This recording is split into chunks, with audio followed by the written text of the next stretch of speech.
चलिए, तो टॉपिक का नाम लिखिए सबसे पहले।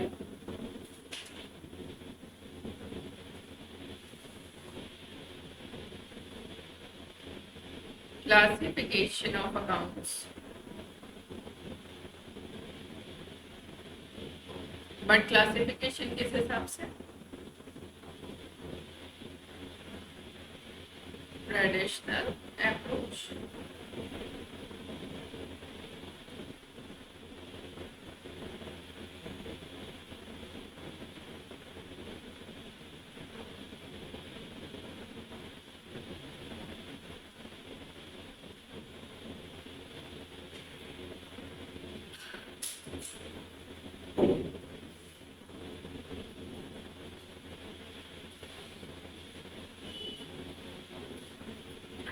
Real account, personal account and nominal account, ऐसा बोलता है ट्रेडिशनल अप्रोच कि भैया जितने भी तुम खाते बिजनेस में खोल सकते हो, salary, wages, carriage, debtors, capital, purchase, जितने भी, वो तीन में क्लासिफाई होते हैं। या तो वो रियल अकाउंट्स होंगे, या पर्सनल होंगे, या नॉमिनल होंगे।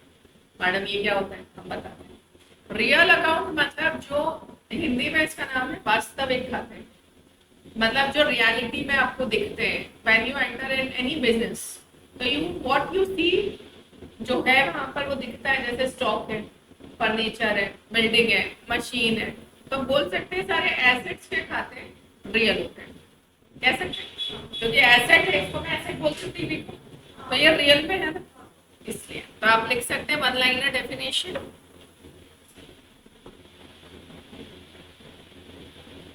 Assets account are real account. Examples लिखेंगे इसमें थोड़े बहुत, ताकि दिमाग में चीजें सेट होगी क्या होता है real account. Building, land, cash, bank, stock, furniture, computer, software. Software और कंप्यूटर में अंतर होता है, बता सकते हैं क्या?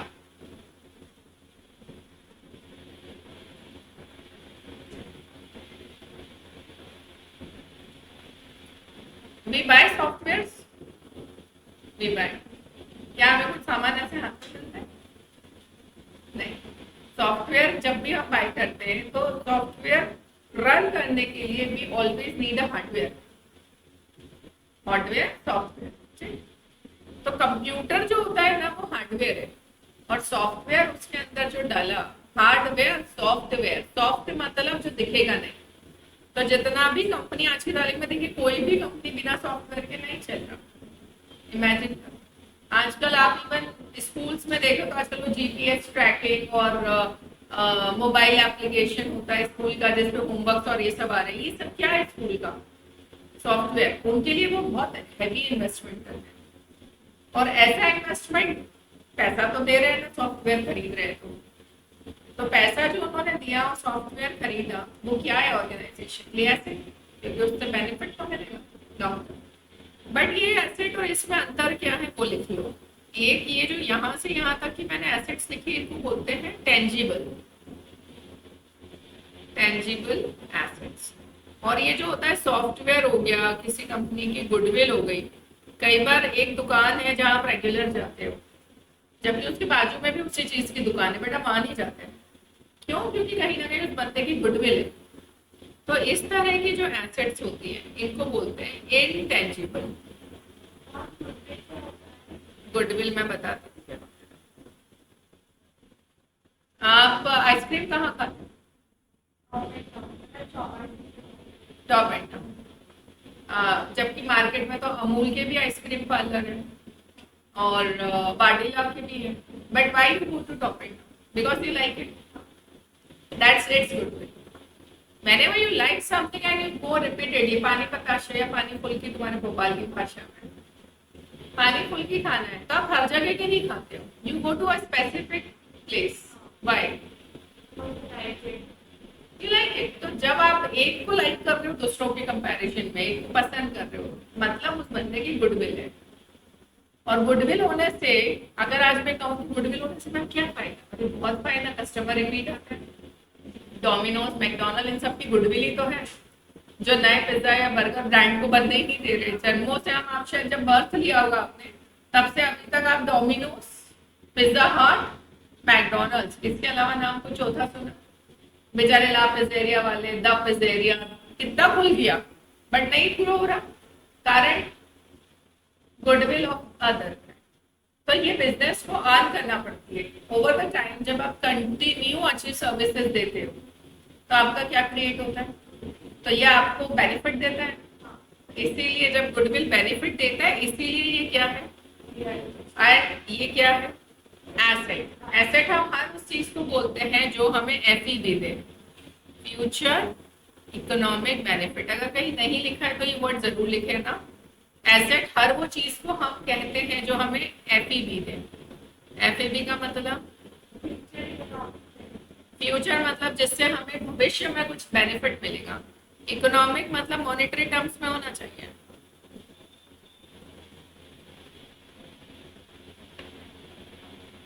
तो टेंजिबल और इंटेंजिबल एसेट समझ आया? टेंजिबल, टेंजिबल मतलब सिर्फ दो वर्ड लिख लो, आप कभी कंफ्यूज नहीं होंगे लाइफ में।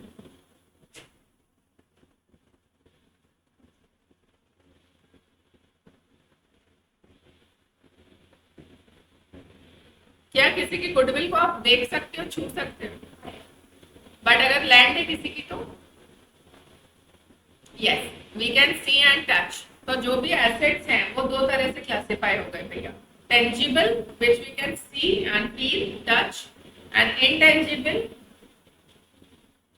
We cannot see and touch. जैसे आप घर में रहते हैं तो आपको एसेट दिखती है टेंजिबल बहुत सारी, जिससे आप बेनिफिट लेते हैं। फॉर एन एग्जाम्पल आपका टेलीविजन, लैपटॉप्स, आपके साउंड सिस्टम्स घर में लगे हुए। बट कुछ ऐसी चीजें हैं जो आप देख नहीं सकते, जिसके बिना आप जी भी नहीं सकते, वो है एयर। एयर, तो एयर हमें दिखती है क्या? नहीं। तो एयर को अगर मैं अभी अकाउंटिंग की नॉर्मल भाषा में बोलूँ तो इट्स एन इंटेंजिबल थिंग। आया समझ? ये एग्जाम्पल्स किन सब खातों के हो गए भैया? Personal, real. रियल मतलब जो वास्तविकता में दिख रहे हैं, और जरूरी है कि वो एसेट हो। एसेट के खातों को रियल अकाउंट बोलना, और रियल अकाउंट बोलने से पहले दो बार चेक कर लेना कि तुमसे फ्यूचर इकोनॉमिक बेनिफिट मिलने वाला है कि नहीं।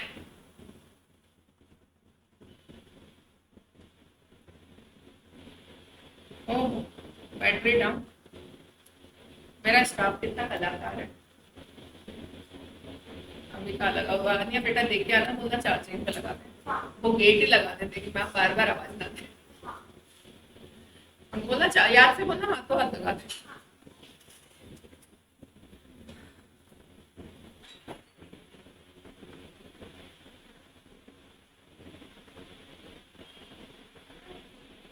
अर्जुन तूने क्या बोला था, कितना परसेंट लग रहा है टेंथ में? पक्का आनी आपने? टेंथ में क्या परसेंट लग रहा है, आ जाएंगे?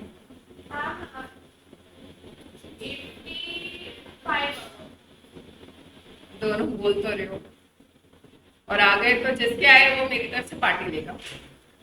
लेट्स सी, मेहनत करिए। मेरे को तो लगता नहीं है ऐसा, तुम लोगों को देखते कि बहुत जेन्युइन मेहनत करने वाले बच्चे हो। बाकी सब्जेक्ट में जरूरत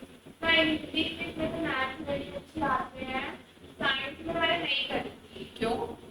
you don't like it?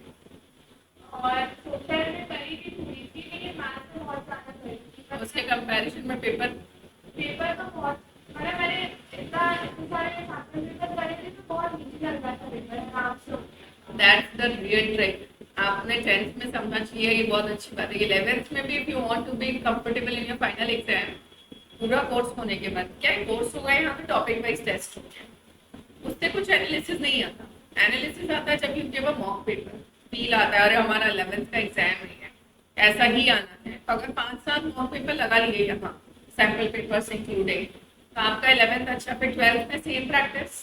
And since you told me you want to be a CA, you also want to be a chartered accountant. तो मैंने अभी इसी बैच में सौरभ सर को बोल के, जो हम कोरोना से पहले हमारी कोचिंग में प्रोडक्ट चलाते थे, CA 2 years integrated program for CA, वो बंद कर दिया।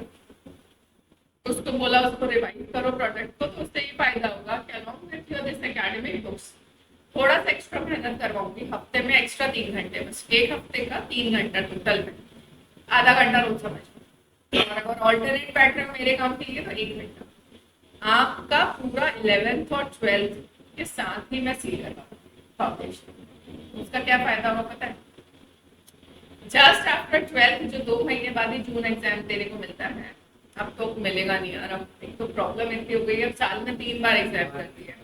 और पता है कौन से महीने? सितंबर, जनवरी और जून। सितंबर, जनवरी और जून, हाँ ये है जून वाला। तो मार्च के बाद अप्रैल में जो 2 महीना है तुम्हारे पास, उसमें रगड़ के मैं तुमसे फिर ऑल इंडिया की तैयारी करवा सकती हूँ। अगर अपन ने पहले लेवल पे सीए के अपना झंडा गाड़ दिया भाई हम बेस्ट है, तो आप जस्ट इमेजिन करो, पहली बार तो फाइनल एक बार में निकाल लोगे, और दूसरी बार जब कॉर्पोरेट वर्ल्ड में उतरोगे तो क्या प्राउड के साथ उतरोगे। और 11th से अगर सीए से पढ़ रहे हो तो उतना तो फिर एक्सपेक्टेशन होना चाहिए। क्योंकि मैं आपको सच बताऊं, 90% बच्चा अपनी कोचिंग में आता है ना, वो 12th के बाद डिसाइड करता है कि उसे सीए करना है। तो जो 2 गोल्डन ईयर्स मिले थे कि 11th-12th के साथ ही वो पढ़ लेता, वो मिस हो गया। आप सोचिए जो बच्चे 9-10 से आईआईटी की तैयारी कर रहे हैं, उनके चांसेस कितने फेयर होते हैं निकलने के।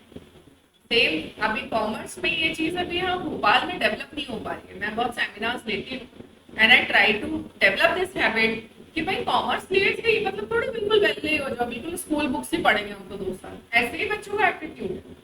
वो ये नहीं समझ रहे बीट क्लैट, क्लैट का तो फिर भी आजकल अवेयरनेस है, तो बच्चा 11th वाला ज्वाइन करने लग गया है कॉम्पिटिटिव के लिए। बट अदर एग्जाम्स में मैं नहीं देख रही बच्चों का इतना इंक्लिनेशन। और स्काई में जा रहे हैं आईपी में 11th के साथ, जिसका कोर्स ही दूसरा है कंपेयर टू सीए फाउंडेशन। अगर मैं बात करूँ तो उसी कोर्स के लिए तो 2 साल आईपीमेंट का प्रोग्राम कोचिंग कर रहे हैं, सीयूईटी का कोचिंग कर रहे हैं। और जिसका करना चाहिए, if you really want to aspiring the professional courses, उसका कोई कई दूर दूर तक बच्चा प्रिपेयर नहीं कर रहा। और अपना जो प्रोडक्ट है अगर वो वाकई में प्रमोट हो गया, तो मैं सच में वो बच्चों को जिनको 11th से पढ़ा रही हूँ, भोपाल के न्यूज़पेपर भर जाएंगे, क्योंकि यहाँ पर बहुत कम है ना अवेयरनेस। तो यहाँ जो फाउंडेशन निकाल रहे हैं वो वही बच्चा है गाँव का, विदिशा, सीहोर, विधानपुरम, इधर उधर से आए हुए, तो दे कुड जस्ट क्लियर। तो अपना एक जो एक्स्ट्रा ऑर्डिनरी रिजल्ट की सिलसिला भोपाल से मेरा मन है शुरू करने का। लेट्स सी तुम्हारी क्लास में कोई भी सीए, सीएस या सीए में करना चाहता है, उसको बोलना कोचिंग ज्वाइन करो नहीं करो, एक बार मिल लिया। एटलीस्ट मैं उसको एक्वाइंट कर दूंगी तू आज से क्या कर। अब जैसे जो बच्चे दूर रहते हैं वो नहीं आ सकते, बट एटलीस्ट मैं उनसे मिलकर उनको बता सकती हूँ कि ये सेट ऑफ इंस्ट्रक्शंस को फॉलो करें 2 साल, ताकि वो भी अच्छे नंबर से आगे बढ़े। ठीक है, चलो रियल अकाउंट एकदम क्लियर है, all assets account are real account. Personal के लिए लिखिए अकाउंट्स दैट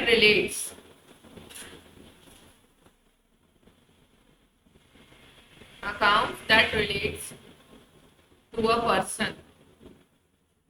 जितने भी पर्सन से रिलेटेड खाते खुलेंगे वो सब पर्सनल अकाउंट। आप बोलोगे मैम एग्जाम्पल, बिल्कुल देखिए। कैपिटल किसकी है? जो इन्वेस्ट कर रहे हैं, वो इन्वेस्ट जो कर रहा है क्या वो पर्सन है? तो कैपिटल अकाउंट मतलब फिर पर्सनल कैटेगरी में आ गया। अब अच्छा, इसमें भी अभी वो लोग शांत नहीं हुए। पर्सनल अकाउंट के अंदर कितनी कैटेगरी बना दी? 3 कैटेगरी। पहला नेचुरल पर्सन, फिर है आर्टिफिशियल पर्सन, और एक है रिप्रेजेंटेटिव पर्सन। अभी एकदम ऐसा हैवी हैवी लगेगा, हाँ, बट थोड़ी देर बाद बिल्कुल लाइट हो जाएगा, इसलिए घबराओ मत, सिर्फ नोट करते चलो साथ के साथ।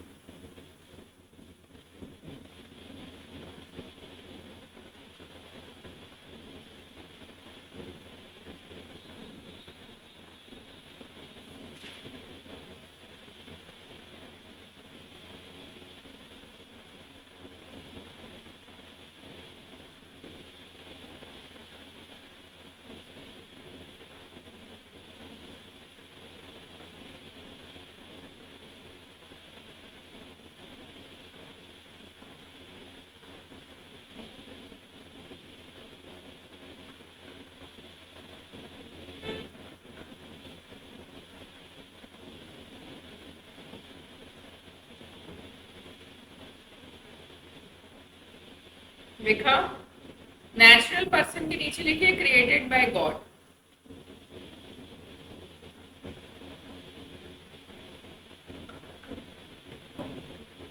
नेचुरल पर्सन के नीचे आपको लिखना है, नेचुरल किसको बोलना है? Natural person created by God. इसका एग्जाम्पल कौन होगा? हरजोत स्पेलिंग सही लिखिए। आनिया डबल है, ये सब कौन है? They all are natural person created by God. मतलब एक सिंगल इंडिविजुअल एंटिटी। मान लीजिए मेरी एक जूते की दुकान है, हरजोत आके मेरे से उधार में जूता खरीद के ले गया, तो मेरी बुक्स में अकाउंट खुलेगा हरजोत। तो अगर मैं लिख रही हूँ Harjot account, it means natural person. But Harjot के पापा का एक कंपनी है, उसका नाम है ड्रीम डेकोर, राइट ना? अब बिल इसने बनवा दिया ड्रीम डेकोर के नाम से। इसने अपने लिए नहीं लिया, इसने कहा कि मैडम आप मुझे एक लैपटॉप दे दो, मेरी लैपटॉप की दुकान है। अब इसने लैपटॉप मैंने हरजोत लिखने लग गई, तो इसने रोका, मैं मेरे नाम पे नहीं, कंपनी के यूज के लिए है, कंपनी का नाम लिखिए। तो मैंने लिख दिया ड्रीम डेकोर प्राइवेट लिमिटेड, मान लीजिए, ठीक है। अब मेरे को पैसा किससे लेना है? हरजोत से कि ड्रीम डेकोर से? करेक्ट। तो मेरी बुक्स में हरजोत का कोई रूल नहीं है। तो ऐसे पर्सन को कौन सा पर्सन बोलते हैं? इसके लिए लिखिए क्रिएटेड बाय लॉ। लॉ मतलब देश का कानून, जिसको आइडेंटिटी कानून ने दी है। जैसे आप कंपनी खोलते हैं, बाटा, ओप्पो, वीवो, ये नाम रखते हैं कंपनीज के, क्यों? क्योंकि देश का संविधान, दैट इज कॉन्स्टिट्यूशन, अलाउ करता है। तो क्रिएटेड बाय लॉ। एग्जाम्पल में आप लिख लें ओप्पो, वीवो, बाटा, ये क्या है अपना वन प्लस, और madam, you know madam, it's a brand of clothing, madam. तो अपन जैसे मान लो बाटा का जूता निकला टूटा, तो अपन गुस्से में क्या बोलते हैं? किस पे केस कर देंगे? बाटा। तो ऐसे बोल रहे हो जैसे इंसान, yes it has got legal identity, legal identity. तो बाटा कंपनी, भले उसके ओनर्स कुछ और होंगे पीछे, बट हम ऐसे ही बोलते हैं सैमसंग का फोन खराब है, उस पर केस कर दो। That is artificial identity of that company. तो बुक्स ऑफ अकाउंट में अगर ड्रीम डेकोर वाले मुझसे लैपटॉप उधार ले जाते हैं, तो मैं एंट्री में लिखूंगी ड्रीम डेकोर से मुझे पैसा लेना है। I will nowhere right the name of your owners, dream decor की, क्योंकि खुद की एक पहचान। ठीक। रिप्रेजेंटेटिव अकाउंट किसको बोलते हैं? अब आप एक बात बताइए, उधार माल जिनको हम बेचते हैं या खरीदते हैं, उनका नाम लिखना तो जरूरी है। कोचिंग के एग्जाम्पल से बताते हैं। मेरी कोचिंग है, यहाँ मेरे यहाँ सब बच्चे आते हो पढ़ने, जो मुझे फंड्स देते हो, पैसा देते हो, और जितनी भी मेरी फैकल्टी टीम है वो मेरे यहाँ आती है, पढ़ाती है और पैसा लेती है, करेक्ट? तो मेरे को आदित्य सर है, संजीव सर, आकांक्षा मैम, इन सबको पैसा देना होता है। तो इनका नाम लिखना बहुत जरूरी है मेरी बुक्स में कि आकांक्षा मैम को कितना देना है, संजीव सर को कितना देना है, आदित्य सर को कितना देना है। और आप सबका नाम लिखना भी जरूरी है। आपका अगर फीस इंस्टॉलमेंट में होता है तो for Saurabh it is mandatory to accounting करते समय नाम लिखें। आन्या क्लास 11 के नाम से अकाउंट खुलेगा, हरजोत क्लास 11। अब इसका मान दो पैसा मुझे लेना है 50,000, इसने 25 दे दिया, तो किस अकाउंट में एडजस्ट करूंगी मैं? हरजोत के अकाउंट। तो नाम आपका बहुत जरूरी है। अब मान लो हरजोत ही नाम का मेरा एक स्टाफ है, एम्प्लॉय। अब उसको अगर मेरे को सैलरी देना है तो मैं किस नाम से लिखूं? हरजोत नाम से कि सैलरी नाम से? क्योंकि मेरे को मेरा स्टाफ पता है ना, मान लो 5 लोगों का है, तो अगर मैं उसमें अगर हरजोत और हरजोत नाम सिमिलर हो रहे हैं और मैं हरजोत नाम लिखूं तो कंफ्यूजन हो जाएगा कि इसको पैसा देना है, किसे पैसा लेना है। तो टू अवॉइड दैट कंफ्यूजन हम क्या लिखते हैं? एक्सपेंस का नाम सैलरी।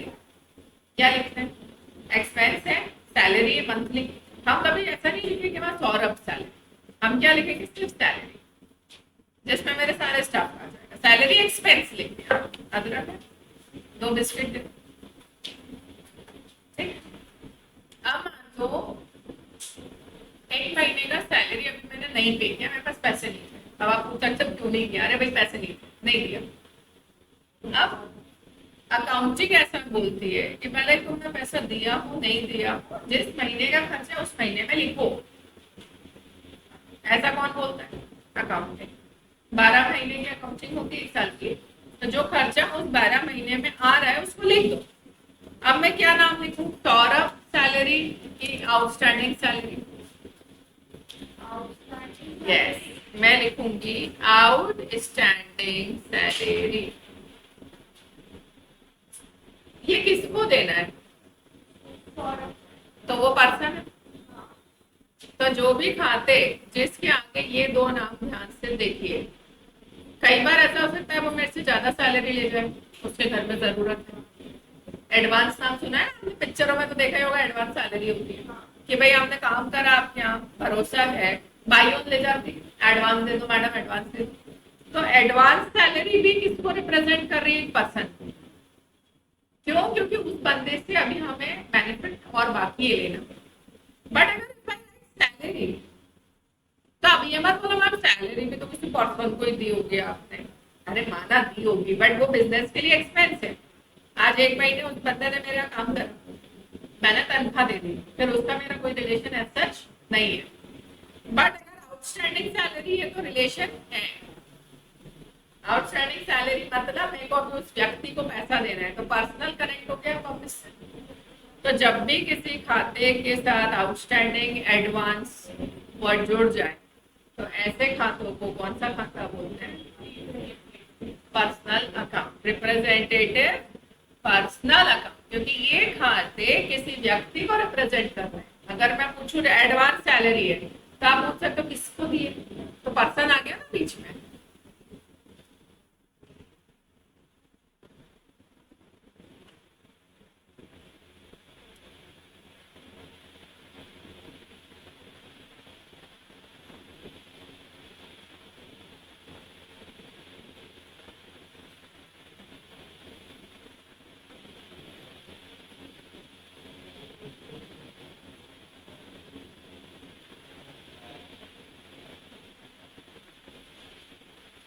सिर्फ सैलरी अकाउंट लिखा है तो वो कौन सा खाता होता है? हमेशा एक्सपेंस। और आउटस्टैंडिंग सैलरी और होता कौन सा है? लायबिलिटी। और एडवांस सैलरी कंपनी के लिए क्या होती है?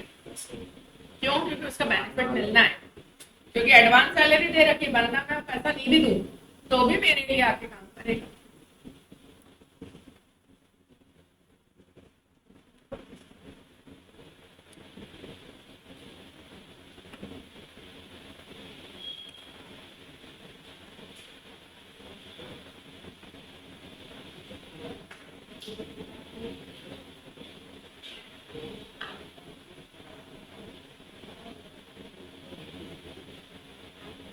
बहुत इजी है नॉमिनल अकाउंट पहचानना। क्या ट्रिक है नॉमिनल अकाउंट पहचानने की? कौन से होते हैं nominal account?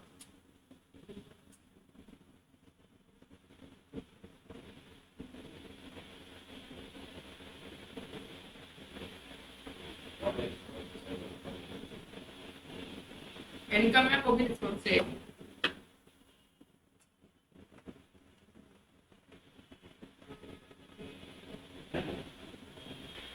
All income and expense. Income मतलब इंक्लूडिंग रेवेन्यू।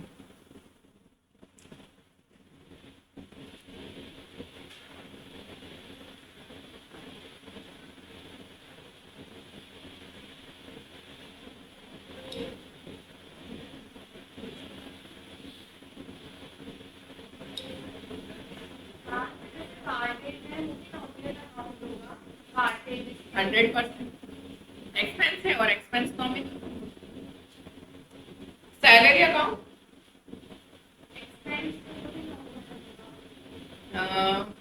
सेल्स,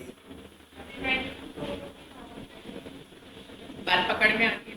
अच्छा, इसको नॉमिनल क्यों बोलते हैं वो समझो। ये देखिए यहाँ से समझते हैं। आपके पास एक लैंड है, आपने इस साल यूज करा, अगले साल जाएगा। यस, लैंड है वो कहाँ जाएगा? रेंट तो रहेगा। बिल्डिंग है, फर्नीचर है, इस साल यूज करा, अगले साल भी यूज करोगे। बट आपने इस साल बहुत लपक के माल बेचा, सेल करी, आपकी सेल हुई इस साल 20 लाख की। क्या इसका बेनिफिट अगले साल मिलना है? नेक्स्ट ईयर जाना भी है? नहीं। आपके इस साल टोटल एक्सपेंसेस कितने हुए? तो आप क्या करोगे? कोई भी दुकानदार क्या करता है भाई, 12 लाख का, 20 लाख का माल बिका, 12 का मैंने खरीदा था, प्रॉफिट हुआ 8 लाख। या तो उसका मन है वो प्रॉफिट बिजनेस में रहते, और नहीं तो मारा है सिंगापुर तक। मतलब जो इनकम जनरेट हो गई वो हो गई, इसका नेक्स्ट ईयर से कोई रिलेशन नहीं है। तो नॉमिनल अकाउंट में हिंदी में बोलते हैं नाम मात्र खाते, जो नाम मात्र के लिए है कि इस साल आपने सेल बुक करा, परचेज बुक करा, ultimately when I calculated the profit, what I did, 20 lakh में से 12 लाख माइनस करा और मैंने कहा 8 लाख कमाए। तो जैसे ही ये फिगर निकल गया उसके बाद इन फिगर्स या इन अकाउंट का कोई वैल्यू नहीं है। क्या नहीं है? अब मेरे को नेक्स्ट ईयर तो सेल जीरो से शुरू करना पड़ेगी ना। इसीलिए नॉमिनल अकाउंट की पहचान क्या है? सारे एक्सपेंसेस और सारे, ये लिखना जरूर कि नॉमिनल अकाउंट जो होते हैं उनका जो एग्जाम्पल में कि प्रॉफिट निकाला, यहाँ पर फिर देयर पर्पस इज ओवर, उन खातों को खोलने का, their purpose is over and hence written off. अब ये लैंग्वेज पूरे 11th में चलेगी कि नॉमिनल अकाउंट जो होते हैं वो राइट ऑफ हो जाते हैं।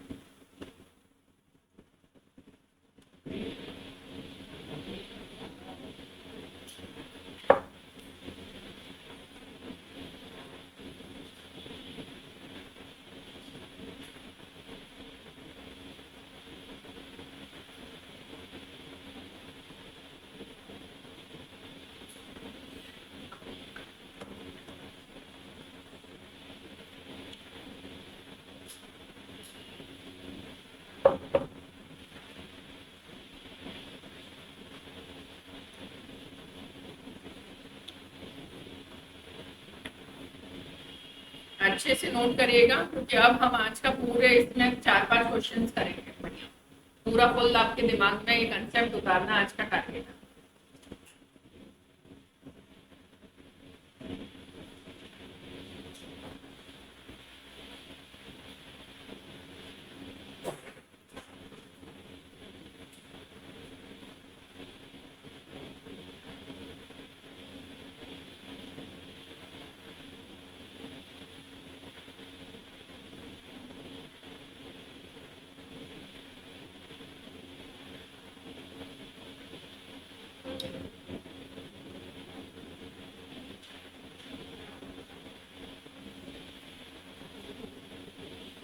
शीट, प्रैक्टिस शीट है वो निकाल लीजिए ग्रुप पर। अब अपन ने जैसे वो शीट को करा था एज पर मॉडर्न अप्रोच, 5 में क्लासीफाई किया था, अब इसी शीट को यूज करके हमें 3 में क्लासीफाई करना है। आपके सामने ये है, you just need to check the sheet.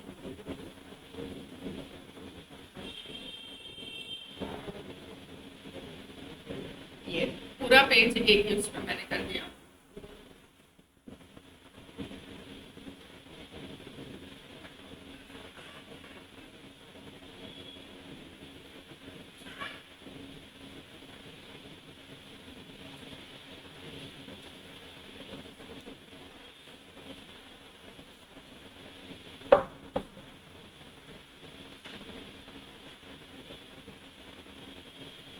बताइए शीट में सबसे पहले क्या दिया हुआ है? बता दो तुरंत कौन सा है। लिखते भी जाना बेटा कॉपी में।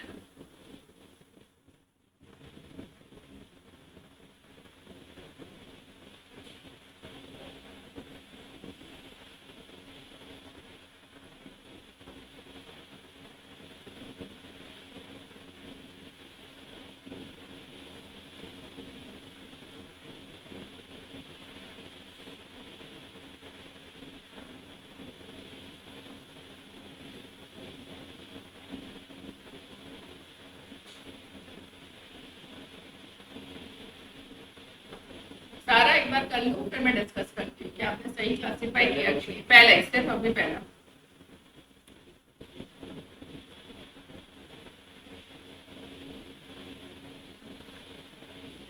चलिए शीट में सबसे पहले है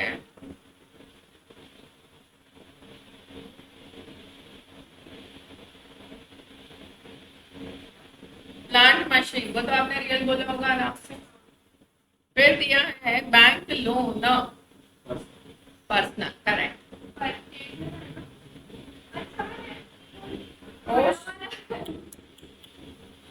चलो कोई बात नहीं, पहला छोड़ दिया।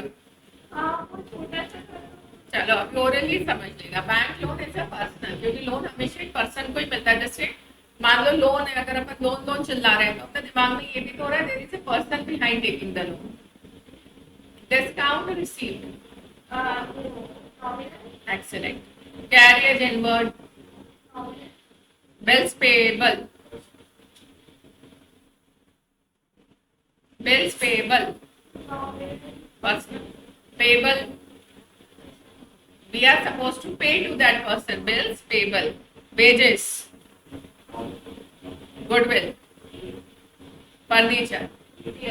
चलो अब सेकंड करना था जो मेरे को कराना था, जो आनिया मैडम ने कर दिया है। अब डिस्कस करते हैं। अर्जुन तूने सेकंड ट्राई करा? हाँ मैडम आपने फर्स्ट बोला था उतना करेंगे, क्या अभी हमसे एक्सपेक्ट करती हूँ। चलो सेकंड जो शीट का सेकंड वाला है ना, क्लासिफिकेशन अमंग थ्री होना है, real, personal, nominal, not to forget. Land and building, purchases adjusted, correct, purchase nominal। अब इसमें कहानी है जो सुनना पड़ेगी, सुन लो पहले, फिर लिखना है ना। मैं कौन हूँ? एक दुकानदार, साड़ी की दुकान है मेरी, मैनेज करना। मेरे पास साल के ओपनिंग में कुछ स्टॉक होगा साड़ी का जो लास्ट ईयर नहीं बेच पाई होगी, वो है 2 लाख रुपए का। और इस साल मैंने परचेजेस करी और साड़ी की 20 लाख की, तो टोटल मेरे पास कितनी साड़ियां थी बेचने के लिए? 2 लाख तो ओपनिंग में थी, 20 और खरीदी 22 लाख की। अब मैं आपको बोल रही हूँ कि मेरी कुछ साड़ियां नहीं बिकी इस साल, वो है 4 लाख का वैल्यू रखती है, तो उसको हम पहली बात तो क्लोजिंग स्टॉक बोलते हैं। क्या बोलते हैं? कितने का है? तो इसका मतलब क्या है कि 18 लाख का साड़ी बिका। तुम्हारे पास पर्स में 2 लाख रुपए थे, मैंने 20 लाख और दिए तो 22 लाख है। अब मैं तुम्हें बोल रही हूँ कि तुम्हारे पास 4 लाख अभी बचे हैं क्लोजिंग में, तो इसका 18 लाख खर्च हुए। तो इसी को वर्ड कहते हैं एडजस्टेड परचेज। क्या बोलते हैं? और इस वर्ड का इंपॉर्टेंस इसीलिए है कि ये 18 लाख तो कंफर्म इतने रुपए की साड़ी का माल चला गया, अब ऑफकोर्स प्रॉफिट पे गया होगा। तो जो वो प्रॉफिट कमाने के लिए हमने ये एक्सपेंस इनकर कराना। आज मैं साड़ी 2000 की खरीदती हूँ तो 3000 में बेचती हूँ, तो to earn 1000 this 2000 becomes expense. तो क्या मैं ये बोल सकती हूँ 18 लाख इधर एक रोल प्ले कर रहा है, जिसको हम क्या बोलते हैं बिजनेस की भाषा में? एक्सपेंस। बट अगर सिर्फ परचेजेस दिया होता ना कि माल खरीदा, सिर्फ परचेज वर्ड होता, तो आपको ये सोचना पड़ेगा सिर्फ परचेज करने से तो स्टॉक आता है, और स्टॉक कौन सा खाता है? क्यों? क्योंकि स्टॉक क्या होती है? तो अगर आपको परचेज भी दिया है और एडजस्टेड परचेज दिया है तो आपका आंसर बदल जाना चाहिए। परचेज से तो आपको ये सोचना माल खरीदा है, अच्छा स्टॉक है मतलब रियल, और एडजस्टेड परचेज का मतलब वो अमाउंट जितने की साड़ी चली गई, बिक गई, तो दैट बिकम्स योर तो रियल, और एडजस्टेड परचेज है तो नॉमिनल। लिख लो ये एग्जाम्पल, ये एडजस्टेड परचेज वाली कहानी लिख लो अच्छे से। एडजस्टेड परचेज का ये सो कॉल्ड फॉर्मूला क्या है? Opening stock plus purchase minus closing stock.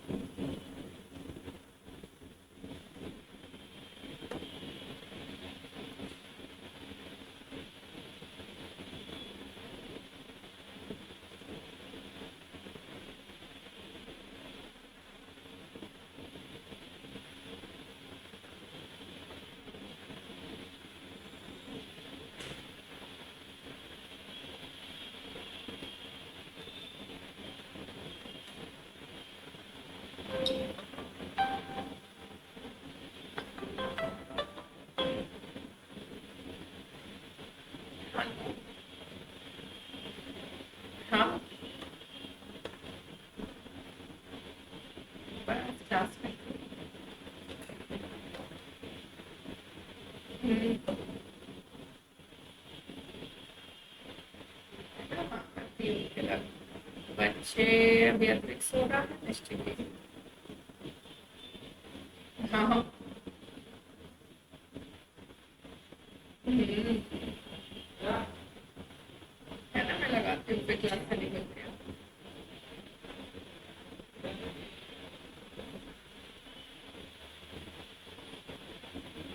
कहाँ गई शीट? हाँ, ये। हाँ, ये एडजस्टेड परचेज के साथ हमने एक पूरा कंसेप्ट भी पढ़ा, याद रखना उसको। मैं आप जहाँ भी लिख रहे हो ना बॉक्स बना, ताकि आप से छूट ना जाए, रिवाइज करते टाइम ये चीजें बहुत इंपॉर्टेंट है। एडजस्टेड परचेज का ट्रीटमेंट हमेशा अलग होगा, परचेज का ट्रीटमेंट अलग होगा। आप लिखा है क्लोजिंग स्टॉक, क्लियर? क्योंकि 31 मार्च को स्टॉक रखा है, वो बेनिफिट कब देगा? Next year. तो आज तो हमें रियल बोलना है ना, क्यों? क्योंकि रियल होती है एसेट, और एसेट वही होती है जो बेनिफिट बाद में। रिटर्न इनवर्ड्स, हाँ, इसका इसके लिए मैं बता देती हूँ कि क्या करना है। एक होता है सेल करना, और एक होता है माल खरीदना। अगर आपने माल सेल करा कस्टमर को और वो डिफेक्टिव है, तो वो बंदा क्या करेगा? आके माल छोड़ आएगा। तो उसको नॉर्मली क्या बोलते हैं? सेल रिटर्न हो गई। सेल रिटर्न का ही एक और वर्ड क्या है? Return inwards. ये माल मेरी कंपनी में वापस आ गया, ठीक। अब परचेज करा मैंने दिल्ली से माल, अब वो डिफेक्टिव निकल गया, तो मैं क्या करूंगी? रिटर्न करूंगी। तो उसको बोलते हैं क्या है? परचेज रिटर्न बोल लो, जो खरीदा था वो वापस। या ये माल आपकी फैक्ट्री में आ रहा है कि जा रहा है? रिटर्न आउटवर्ड्स, ठीक। पहले तो ये दो शब्द सेट हो दिमाग में कि भैया सेल रिटर्न या रिटर्न इनवर्ड एक ही बात है। हो गया? अब मुझे बताओ सेल कैसा खाता है? इनकम, इनकम अकाउंट बोल सकती हूँ सेल को? राइट, मतलब रेवेन्यू या इनकम बोल सकती हूँ। और परचेजेस के लिए अभी के लिए समझ लीजिए एडजस्टेड परचेज है, तो इसको कौन सा खाता बोल सकते हो? एक्सपेंस। और इसको कैसे बोल सकते हो? इनकम। अब अगर रिटर्न इनवर्ड हुआ है तो मेरी इनकम कम हुई ना। मैंने 10,000 का शर्ट बेचा था, इसको 5 हरजोत को, ये एक वापस कर दिया, तो इससे क्या होगा? मेरी इनकम कम हुई। तो इसको बोलते हैं,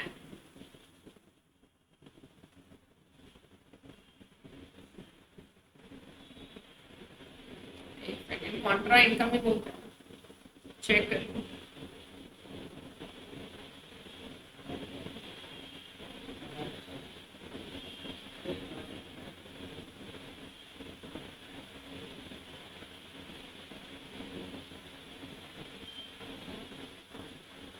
कॉन्ट्रा रेवेन्यू अकाउंट, क्या बोलना है? Contra revenue account. Contra revenue समझ में क्यों हो गए? रेवेन्यू को कम कर रहा है, और इसको परचेज किया मैंने माल 10,000 का, 2,000 का रिटर्न करा है, तो अपना एक्सपेंस कम हो गया। इसको बोलते हैं कॉन्ट्रा एक्सपेंस।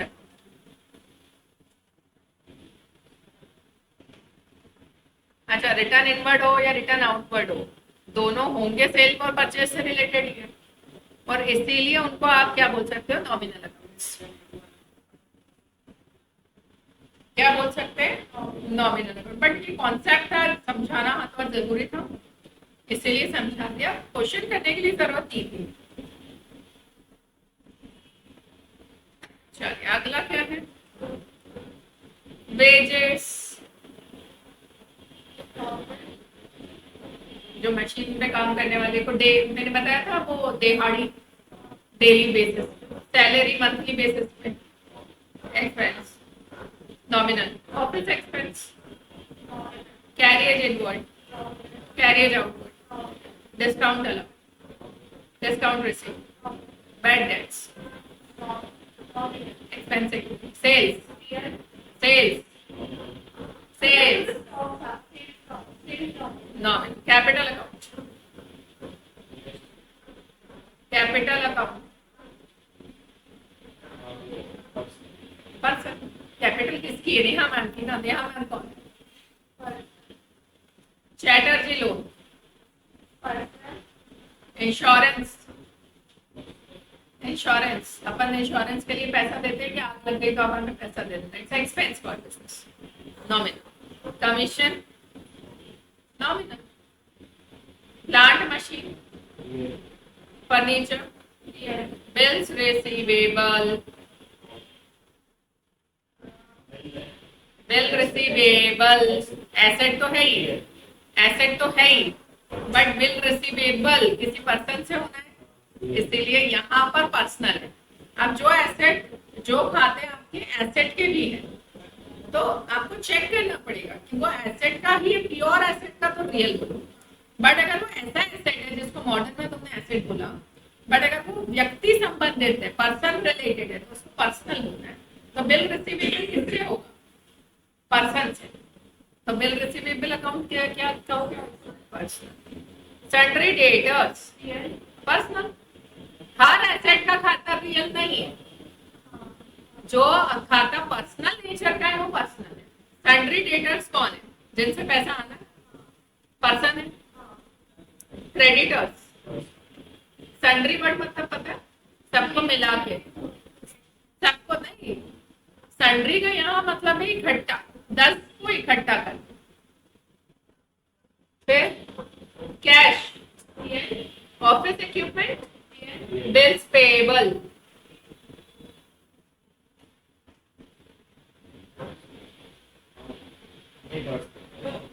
लिख लो कहीं, रिसीवेबल्स एंड पेबल्स। ये तुम क्योंकि गलत कर रहे हो ना, रिसीवेबल्स एंड पेबल्स कहीं पे भी लिखा है तो वो कौन से खाते होते हैं? Personal account.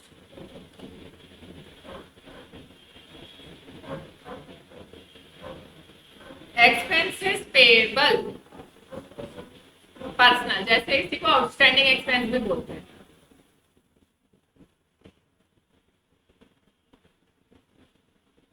अरे आया समझ में? चलो इसी बात पे थर्ड क्वेश्चन यहाँ की यहाँ कर लो। फिर एक शीट आएगी होमवर्क में, वो आएगी वापस क्लासिफिकेशन पे। सबसे 5 क्वेश्चन रहेंगे। अभी ये थर्ड अभी करनी है, करिए।